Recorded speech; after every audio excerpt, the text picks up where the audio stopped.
सभी साथियों को मेरा नमस्कार। स्टडी टाइम में सबका स्वागत है। आज मैं फिर आपके सामने उपस्थित हूँ। देखिए साथियों,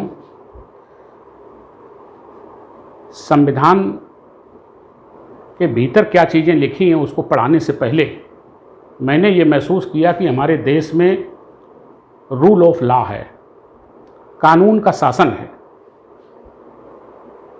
तो कानून का शासन कि हमारे देश में जो बुनियाद है वो कहाँ से पड़ी। मेरा अपना ये सोच था, मेरा अपना विचार था, मेरी अपनी थिंकिंग थी कि ये बुनियाद 1773 ईस्वी के एक्ट में पड़ी। ये ज़रूरी नहीं है कि हर अध्यापक आपको वो यहीं से लेके चले।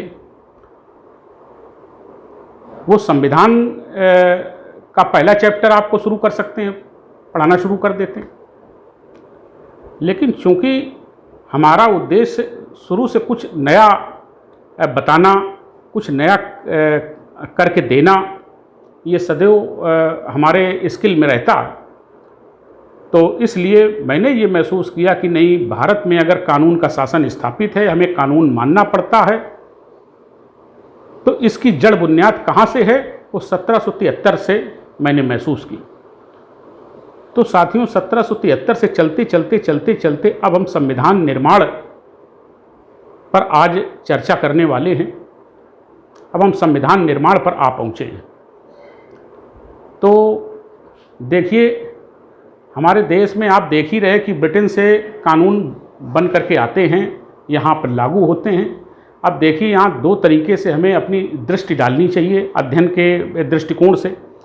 एक तो हम कानून पर बात कर रहे हैं, देश के सबसे बड़े कानून पर बात कर रहे हैं, तो जो एक वो कानून है जो ब्रिटेन से बन करके आ रहे हैं। दूसरा, राजनीतिक आप जो हलचल है हमारे देश में, उस राजनीतिक हलचल को भी ध्यान में रखना चाहिए। जैसा कि आप जानते हैं कि कांग्रेस पार्टी 1885 में बन चुकी थी और अब ये हम पढ़ाने जा रहे, ये चल रहा है समय 1946। तो यहाँ तक आते आते पूर्ण स्वतंत्रता की मांग कांग्रेस और मुस्लिम लीग और अन्य पार्टियाँ करने लगी थी और अंग्रेज़ों को मजबूर कर रही थी कि वो देश छोड़ के यहाँ से जाएं, हम संभाल लेंगे। अंग्रेज भी ये चीज़ महसूस करने लगे थे कि अब हमें ज़्यादा लंबे समय तक यहाँ भारत में नहीं रुकना चाहिए, क्योंकि उनके ऊपर दो तरीके से दबाव था। एक दबाव तो अमेरिका का था। जब 24 अक्टूबर 1945 को यूएनओ की गठन हो चुका उसका, तो अमेरिका ने भी ये घोषणा कर दी कि जो साम्राज्यवादी देश हैं वो अपने उपनिवेशों को स्वतंत्र कर दें, गुलाम देशों को स्वतंत्र कर दें, उनको आज़ाद कर दें, उनको अपने हिसाब से अपनी सत्ता चलाने दें। एक तो बाहर का ये दबाव था ब्रिटेन के ऊपर। दूसरा जो दबाव था वो चूँकि द्वितीय विश्व युद्ध हो चुका था, उसमें भी स्थिति काफ़ी जर्जर हो चुकी थी इन साम्राज्यवादी देशों की। और तीसरा, हमारे भारत के भीतर जो राष्ट्रीय आंदोलन चल रहा था, वो राष्ट्रीय आंदोलन दिन पर दिन अपनी चरम पराकाष्ठा पर पहुंच रहा था। अपनी एक तेज उसमें आवेग उसमें बढ़ते ही चला जा रहा था। तो इस प्रकार से चारों तरफ से अंग्रेज़ों पे दबाव था और दूसरा, अंग्रेज़ों ने भी इस चीज़ को महसूस किया कि नहीं, अब हमें भारत को स्वतंत्र कर देना चाहिए। भारतीय लगभग देखा जाए तो पूरी तरीके से वो जैसी मैंने उनको कानून के शासन की स्थापना की जो व्यवस्था की है भारत में, वैसा वो अब उस हिसाब से वो चल सकते हैं। तो देखिए साथियों, एक बहुत ही महत्वपूर्ण ये कानून बन करके ब्रिटेन से आया, जिसे हम कैबिनेट मिशन योजना कहते हैं। और ये कैबिनेट मिशन 14 मार्च 1946 को गठित किया गया ब्रिटेन में। और इसमें एक संविधान सभा के निर्माण का एक प्रावधान था और संविधान को कैसे गठित किया जाएगा उसकी व्यवस्था थी, और एक इसमें अंतरिम सरकार की व्यवस्था थी। तो आइए जानते हैं कि इसके भीतर और कौन कौन से जो मुख्य पॉइंट्स हैं वो क्या हैं।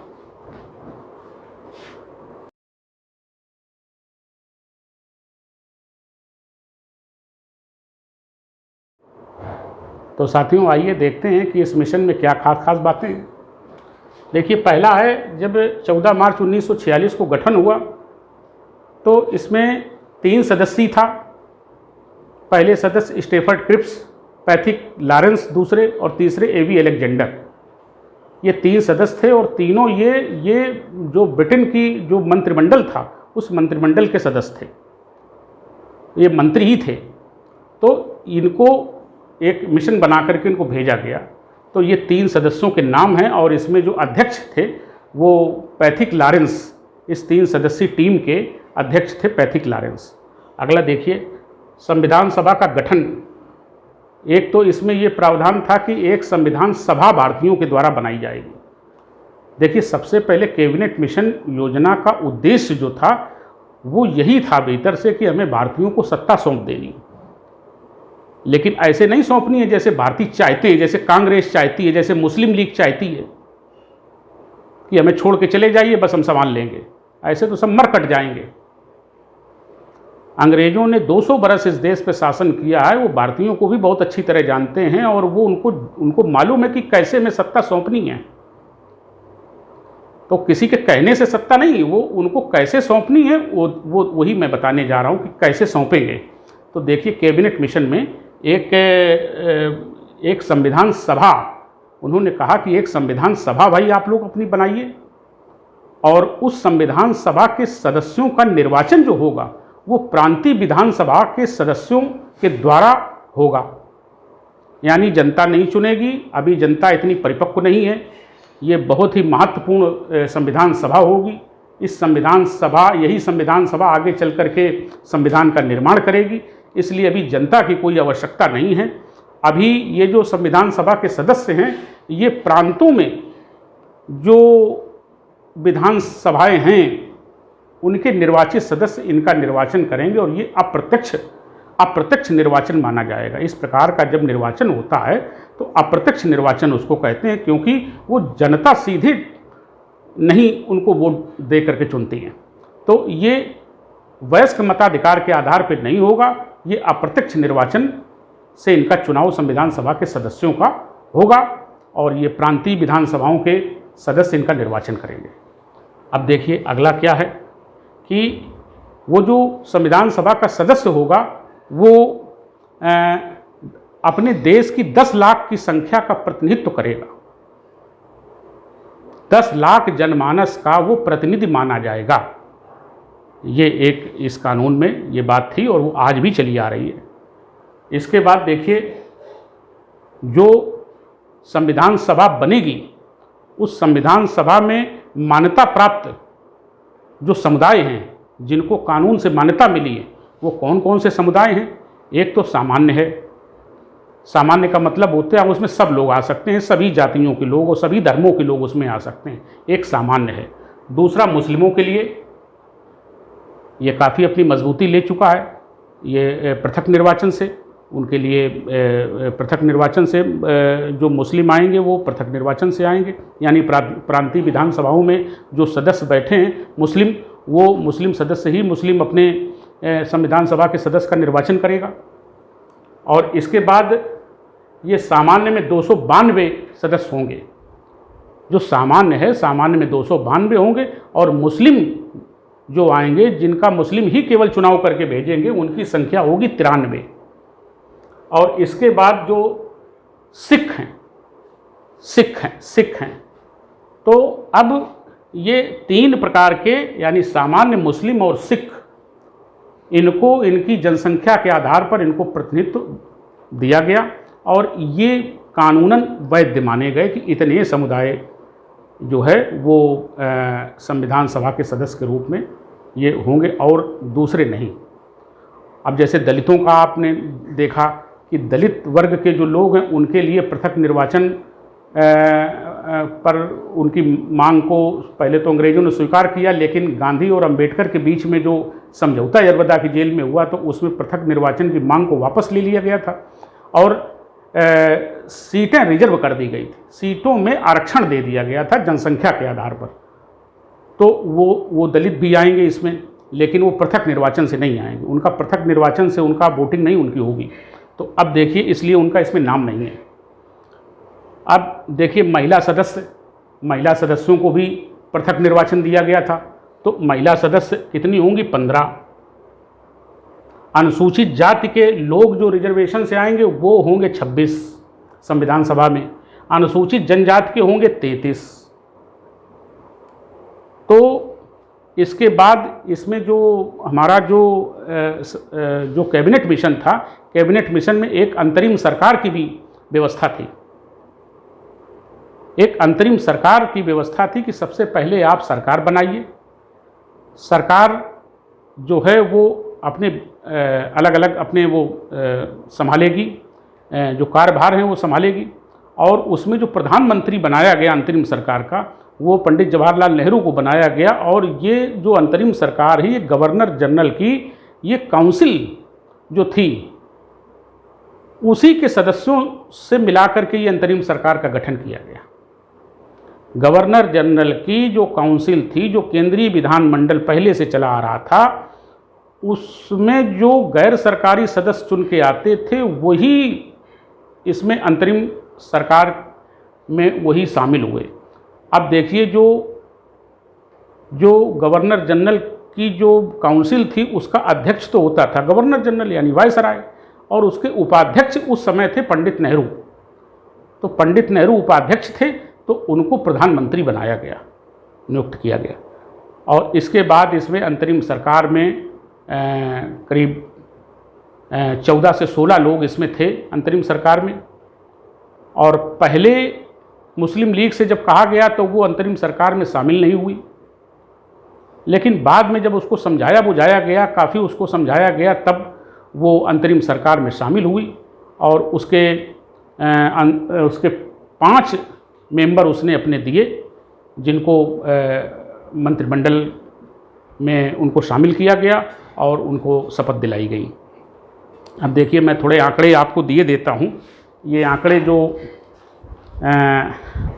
इसमें हैं, मुस्लिम लीग के जो सदस्य थे वो सदस्य थे, जब उसने काफ़ी मान मुनव्वल की गई तब वो बड़ी मुश्किल से तैयार हुई अंतरिम सरकार में। उसकी तो शुरू से 1940 से आप देख लीजिए कि उसकी मांग रही है कि हमें पाकिस्तान चाहिए, हमको पाकिस्तान चाहिए, लेकिन काफ़ी मान मुनव्वल किए, वो उसको समझा बुझा के पटरी पे मतलब रखा गया, बड़ी मुश्किल से इसमें तैयार हुई। तो इसके कौन कौन से सदस्य थे? लियाकत अली को वित्त मंत्री बनाया गया, आई चंडीगढ़ को वाणिज्य मंत्री बनाया गया, अब्दुल खान नस्तर को संचार मंत्री बनाया गया, और गजफ्फर अली को स्वास्थ्य मंत्री बनाया गया, और जोगेंद्र नाथ मंडल को मतलब विधि मंत्री बनाया गया। तो ये 5 जो सदस्य थे वो मुस्लिम लीग ने भेजे थे अंतरिम सरकार में शामिल होने के लिए। तो अब देखिए आगे बढ़ते हैं। अंतरिम सरकार का गठन हो गया। अब देखिए लीग जो मांग शुरू से कर रही थी सन 1940 से, उसने फिर वही राग अलापा। जब कैबिनेट मिशन आया, जब उसको स्वीकार कर लिया गया, तो उसने फिर वही राग अलापा कि मुझे पाकिस्तान चाहिए, पाकिस्तान चाहिए। तो मुस्लिम लीग की इस मांग को कैबिनेट मिशन जब बना था उसमें ठुकरा दिया गया था, उसकी मांग को नहीं माना गया था, तो उसकी मांग को ठुकरा दिया गया। इसके बाद चुनाव हुए, अंतरिम सरकार बन गई। अब संविधान सभा के लिए, उसके गठन के लिए चुनाव हुए। जब चुनाव हुए तो चुनाव में कांग्रेस को 208 सीटें मिली और मुस्लिम लीग को 73 सीटें मिली, यानी इसकी 79 थी पृथक निर्वाचन के माध्यम से होनी चाहिए, उतनी तो इसको मिलनी चाहिए, क्योंकि ये दावा करती थी कि मुसलमानों पर हमारा दावा है, लेकिन ये उतनी भी नहीं जीत पाई, यानी अपने धर्म के लोगों पर भी ये अपनी पकड़ नहीं बना पाई, और इसको 73 सीटें ही इसको पृथक निर्वाचन से मिली। अब देखिए कहाँ 208 और कहाँ 73, और भी जो किसान यूनियनिस्ट पार्टी पंजाब की थी, उसका अछूत जनसंघ था, और उसको क्या कहते हैं आपका कृषक प्रजा पार्टी थी, एक एक सीट इनको मिली। तो मैं उनका जिक्र नहीं करना चाहता, वो परीक्षा की दृष्टि से भी ज़्यादा इम्पोर्टेंट नहीं है। लेकिन जो चुनाव हुए तो चुनाव परिणाम, अब देखिए चुनाव संविधान सभा के लिए कितनी सीटें निर्धारित की गई। तो 389 टोटल सीटें थी जो संविधान सभा के लिए निर्धारित की गई थी, 389 सीटें। अब 389 सीटों में 292 जो संविधान सभा के सदस्य आएंगे वो ब्रिटिश प्रांतों के आएंगे, 93 सदस्य आएंगे देसी रियासतों के। अब देसी रियासतों का चयन कैसे होगा? देसी रियासतों का एक समिति थी, वो मतलब गवर्नर जनरल की काउंसिल से और वो उनकी राजाओं की जो अपनी बनी थी समिति, उनसे परामर्श के द्वारा वो भेजे जाएंगे देसी रियासतों के। कितने भेजेंगे? 93। और 4 जो सदस्य होंगे वो कमिश्नरी क्षेत्रों के होंगे, उनसे मतलब नहीं है, वो निर्वाचित नहीं होंगे। निर्वाचित तो ये भी नहीं होंगे देसी रियासतों के, ये परामर्श से किसको भेजना है, वो परामर्श से ये आ जाएंगे। और निर्वाचित ये होंगे ये 292 ये ब्रिटिश प्रांतों से। तो इनकी टोटल संख्या जो थी वो 389 हो गई। अब इसमें कौन कौन से किस किस जाति के किस किस धर्म के, तो धर्म तो मैंने आपको बता दिया है। अब इसके बाद देख लीजिए महिला सदस्य कितनी होंगी? 15 संविधान सभा में। अनुसूचित जाति के कितने होंगे? 26। ये 389 में सब डिवाइड किया गया है। अनुसूचित जनजाति के कितने होंगे? 33 होंगे। इसके बाद इतने ये होंगे और टोटल संख्या 389 होगी। अब इसके बाद ये संविधान सभा बन गई, संविधान सभा बन गई, संविधान सभा का गठन हो गया। अब मुस्लिम लीग ने ये देखा कि भाई हमारी स्थिति तो बहुत पतली हो गई, हम तो बहुत बड़ी बड़ी बातें कर रहे थे और रिजल्ट आया तो कहाँ कांग्रेस का भारी बहुमत 208 सभी सीटें लगभग जीत ली। अगर उसको मुस्लिम लीग को छोड़ दिया जाए तो बाकी सभी उसने जीत ली, एक सीट उनको मिली थी जो छोटे छोटे दल थे। और लीग को 73 तो कुछ 208 और कहाँ 73, बहुत बड़ा डिफरेंस है। तो लीग को वो पहले से ही सशंकित थी क्योंकि अल्पसंख्यक थे ये, और तभी वो अलग पाकिस्तान की मांग शुरू से कर रही थी। वो मांग उसकी पूरी नहीं हो पा रही थी, इसीलिए उसने डराने के लिए, धमकाने के लिए, दबाव बनाने के लिए 16 अगस्त को प्रत्यक्ष कार्रवाई दिवस मनाया। उसमें तमाम जहां उसकी सरकारें थीं वहाँ बहुत वहाँ पर दंगे हुए और बहुत हिंदू मारे गए, मुस्लिम भी मारे गए। तो बड़ा देश में बड़ा कत्लेआम हुआ। तो इसके बाद जब ये चुनाव हुए, चुनावों में मुस्लिम लीग को पता चला कि हमारी स्थिति बहुत पतली है, तो जब संविधान सभा की पहली बैठक हुई, जैसा कि आप जानते हैं कि 9 दिसंबर 1946 को पहली बैठक संविधान की हुई और इसमें अस्थायी अध्यक्ष आप जानते हैं, सभी को पता होगा, सच्चिदानंद सिन्हा को चुना गया। फिर स्थायी सदस्य के रूप में बाद में डॉक्टर राजेंद्र प्रसाद को चुना गया, और वो खैर बहुत ज़्यादा कोई मेरी नज़र में इम्पोर्टेंट विषय नहीं है। तो मुस्लिम लीग ने संविधान की पहली बैठक 9 दिसंबर में उसका बहिष्कार कर दिया। भाई उसे पता चल गया कि उसका क्या पोजीशन है उसकी, वो पहले से चाहती है कि मुझे अलग चाहिए पाकिस्तान। अब जब उसकी हालत पतली देखी, उसने सोचा होगा कि भाई देखें एक ट्राई मारते हैं, नहीं दांव लगा। अब उसने 9 दिसंबर की पहली बैठक का उसने बहिष्कार कर दिया, उसमें शामिल नहीं हुई और अपनी पृथक पाकिस्तान की मांग पर अड़ गई।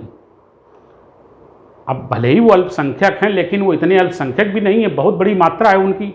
अब इनको लेके चलना पड़ेगा, वो मान नहीं रही है।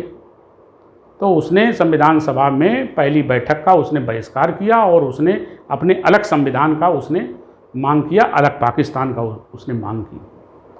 इसके बाद देखिए ये 3 जून 1947 को मजबूरी में, मतलब ब्रिटेन से, ये भारत पाकिस्तान का बंटवारा मतलब हो गया। 3 जून 1947 को ये डेट है ये कानून बनने की कि भारत और पाकिस्तान 2 अधिराज्य माने जाएंगे और दोनों के संविधान अलग अलग होंगे। भारत का अलग होगा, पाकिस्तान का अलग होगा। 3 जून 1947 को।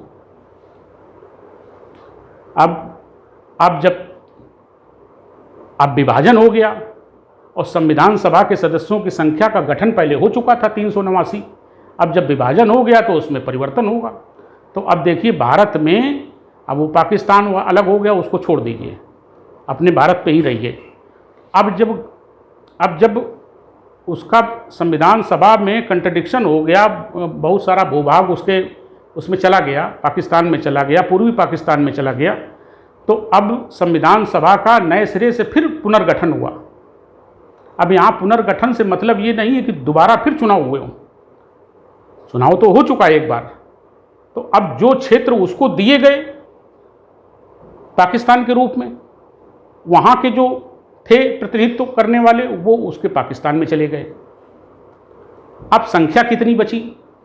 अब देखिए संख्या जो बची वो केवल नए सिरे से जब संविधान सभा का पुनर्गठन हुआ भारत में, तो संख्या बची 299, एक कम 300 बची, जिसमें रियासतें जो पहले 93 देसी रियासतों से सदस्य आते थे, रखे गए थे, वो अब केवल घट करके 70 बचे।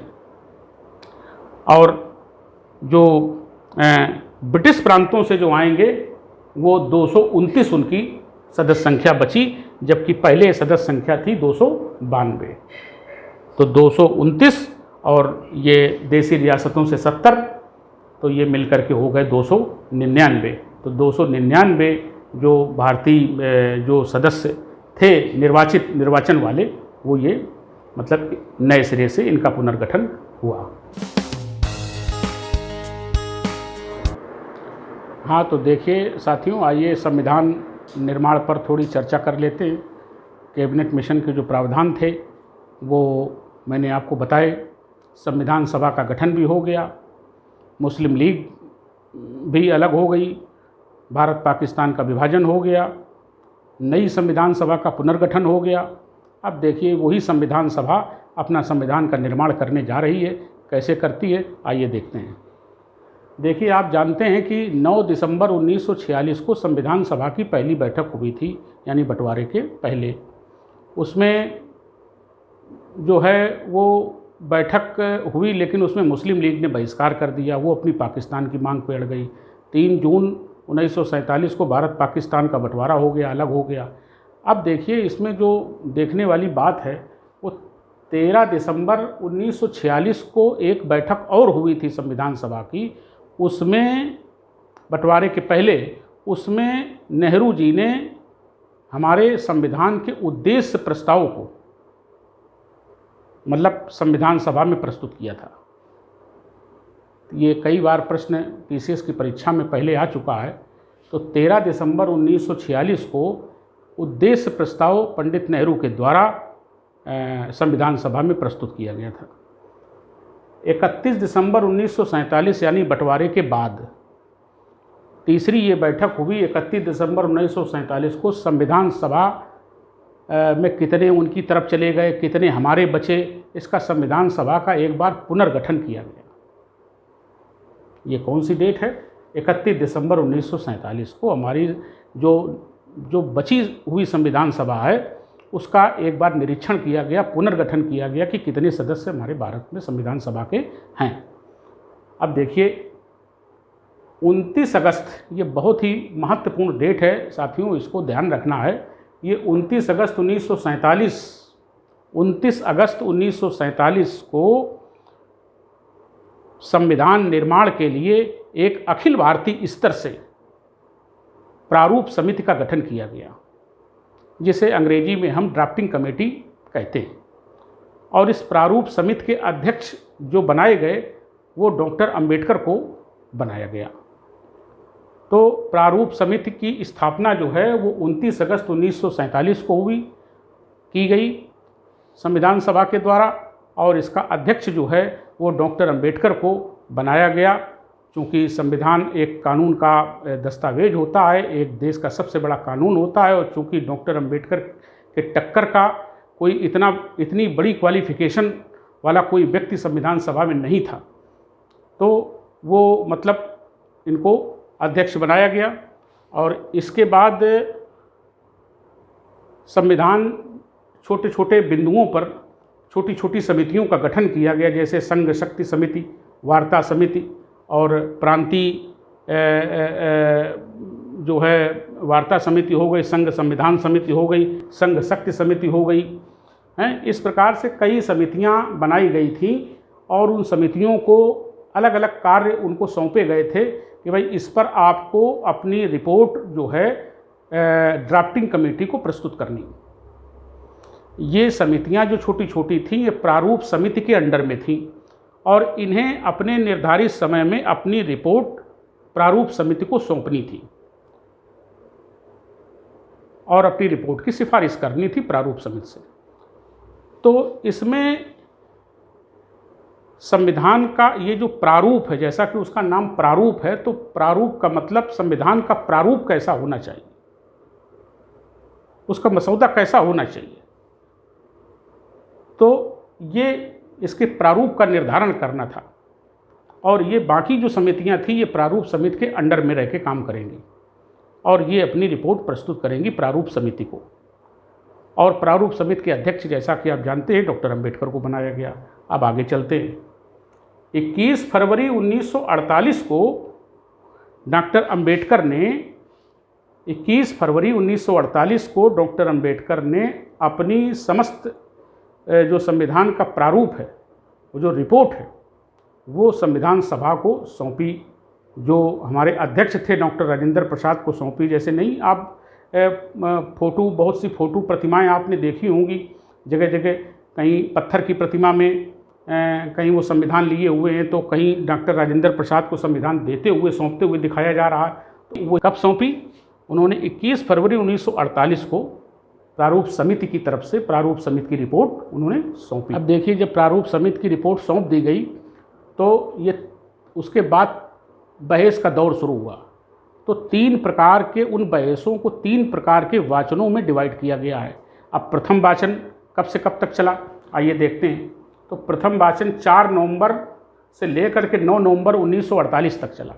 4 नवंबर से 9 नवंबर 1948 तक चला।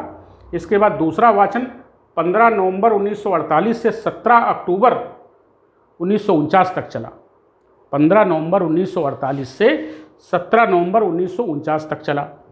इसके बाद तीसरा वाचन जो है 14 नवंबर 1949 से लेकर के 26 नवंबर 1949 तक चला। 26 नवंबर 1949 तक चला। और साथियों, ये डेट इतनी महत्वपूर्ण है, याद आ गया होगा आपको, 26 नवंबर 1949 ये अंतिम वाचन, अंतिम दिन था ये बहस का। तो ये 26 नवंबर 1949 को ही संविधान जो है हमारा, वो जो प्रारूप समिति के द्वारा बनाया गया था, डॉक्टर अंबेडकर के द्वारा बनाया गया था, वो 26 नवंबर 1949 को संविधान सभा ने अंतिम रूप से पारित कर दिया, पास कर दिया। 26 नवंबर 1949 को हमारे संविधान का प्रस्ताव जो है वो सदन में पास हो गया, संविधान सभा में पास हो गया। अब इसके बाद इसमें उस समय जो उपस्थित लोग थे वहाँ पर, वो 284 संविधान सभा के सदस्य उसमें उपस्थित थे और जिन्होंने दस्तखत किए थे, हस्ताक्षर किए थे। अब देखिए, हमारा जो संविधान है उसमें जो मूल संविधान था उस समय जो बना था उसमें 395 अनुच्छेद थे और जो 22 भागों में उसको बांटा गया था। पूरे के पूरे संविधान को 22 भागों में बांटा गया था और अनुसूचियां उस समय 8 थी। हालांकि ध्यान देने की बात यह है कि संविधान में कितने ही संशोधन क्यों न हो जाएं, लेकिन 395 मूल रूप से जो अनुच्छेद थे वो आज भी 395 ही अनुच्छेद हैं। 396वां कोई अनुच्छेद अभी संविधान में नहीं है।